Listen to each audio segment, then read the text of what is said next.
হাই friends, আজি কেনেকুৱা গৰম। ভাবিলোঁ আজি ভাত নবনাওঁ, মানুহজনক ক'লোঁ আজি বাহিৰৰ পৰা অৰ্ডাৰ কৰি খাওঁ দিয়ক।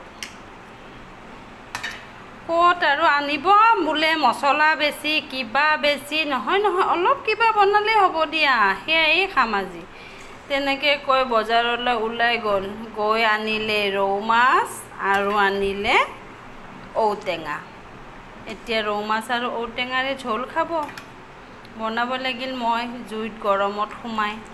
উপায়তো নাই, আমি মিডিল ক্লাছৰ মহিলাখিনিৰ আৰু সেয়ে আৰু দিনৰ সাজ, ৰাতিৰ সাজ, ৰাতিপুৱাৰ সাজ বনাই থাকিব লাগিব, উপায় নাই।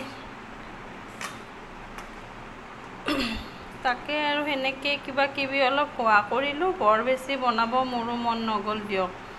যিমানহে গৰম, মোৰ বুলি নহয়, কিজানি আপোনালোকৰো একেই গতি। ইমান গৰমতনো কোনে জুইত সোমাই থাকিব।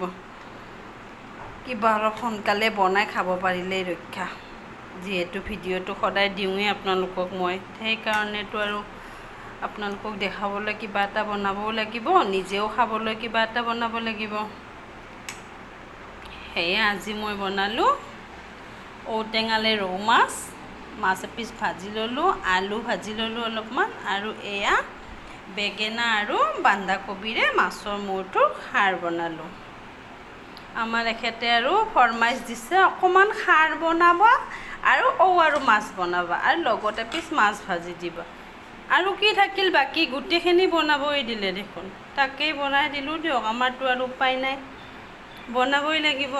গৰম দিলেও বনাব লাগিব, ঠাণ্ডা দিলেও বনাব লাগিব, বৰষুণ দিলেও বনাব লাগিব। তাকে আজি এইখিনিৰে সমাপ্ত কৰিলোঁ। আজি দুপৰীয়া সাজত মোৰ এইখিনিয়ে আছিল। Bye bye.